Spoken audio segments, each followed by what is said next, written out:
ওখানে একজন ওনাকে বলতেছিল যে আমি 460টা মসজিদে আপনার জন্য দোয়া পড়াই দিচ্ছি, যেন আপনার ক্ষমতা টিকে থাকে আর কি। তার সংলাপও হবে, আপনার বাংলাদেশে ফাঁসি হবে। বাংলাদেশের মানুষ এখন অধীর আগ্রহে আপনাকে দেখতে চায়, আপনার বিচার শুনতে চায়। এখন বলেন সবাই মিথ্যা কথা বলে, আপনি কিছু করেন না, আপনার কোনো অপরাধ নাই। এই আল্লাহ রে, তো আমি মুসলমান হিসেবে নাউজুবিল্লাহ বলা লাগে, আপনি এরকম মিথ্যা কথা বলেন। জি জি, আপনি দেখেন একজন সাবেক মন্ত্রী ক্ষমতাচ্যুত, আপনি ক্ষমতাচ্যুত হননি, ও আপনাকে পাঠাই দিছে, আর্মি পাঠাই দিছে, এই ক্ষমতাচ্যুত বলা যাবে না।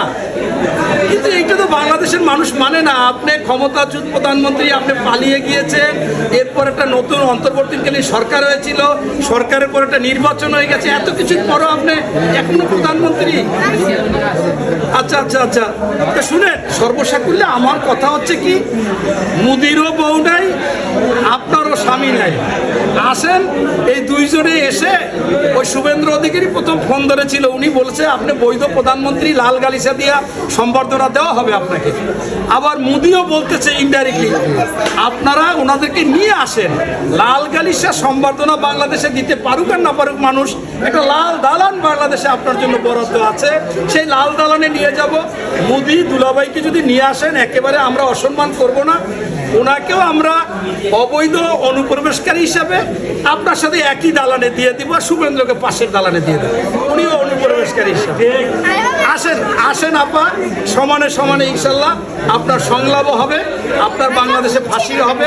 বাংলাদেশের মানুষ এখন অধীর আগ্রহে আপনাকে দেখতে চায়, আপনার বিচার শুনতে চায়। জি জি জি আপা, ভালো থাকেন ইনশাল্লাহ। আমরা তো একসময় বাংলাদেশের মানুষ সবই আপনার দলে ছিলাম, আস্তে আস্তে আপনাদেরকে ঘৃণা করতে করতে নতুন নতুন দল হয়েছে। এখন আপনার আসলে বাংলাদেশে আপনারা যারা আওয়ামী লীগ ছিলেন, জি জি, কিছু ভালো মানুষ আছে। আপনার যদি 1% লোক খারাপ থাকে, তাহলে ভোটার ছিল আপনাদের 4 লক্ষ তো নাই। আপনার মতো লুবি, আপনার শেখ পরিবার এবং এই আওয়ামী লীগের যারা বিভিন্ন পাওয়ারে ছিল, তারা অপরাধ করেছে, তারা দুর্নীতি করেছে, তারা দেশকে একেবারে হুকুমের সব কিছু বানিয়েছিল। ইনশাল্লাহ আপনি অন্যরা ভালো থাকবে, এই সরকারের সাথে সবাই বুঝতে পারছে, আপনার যারা অন্যরা আছে তারা ভালো, এটা বুঝতে পারছে। আপনার মতো না, আপনার ওই একটা গোষ্ঠীর মতো না। জি জি আপা, প্রধানমন্ত্রী আপনি বলতেছেন, বললে তো আরই নাই, আমরা ক্ষমতাচ্যুত প্রধানমন্ত্রী বলে একটু কষ্ট পান, ঠিক আছে, নাহলে আপনাকে ডাবল স্ট্যান্ডার্ডের প্রধানমন্ত্রী, ভারতের প্রধানমন্ত্রী বানাই দিলাম, আপনি ভারতের প্রধানমন্ত্রী, অসুবিধা নাই, বলতে তো আর সমস্যা নেই, বলে ফেলাইলাম। ভালো থাকেন ইনশাল্লাহ ইনশাল্লাহ। কি বলেছে আপনাকে শেখ হাসিনা? অনেক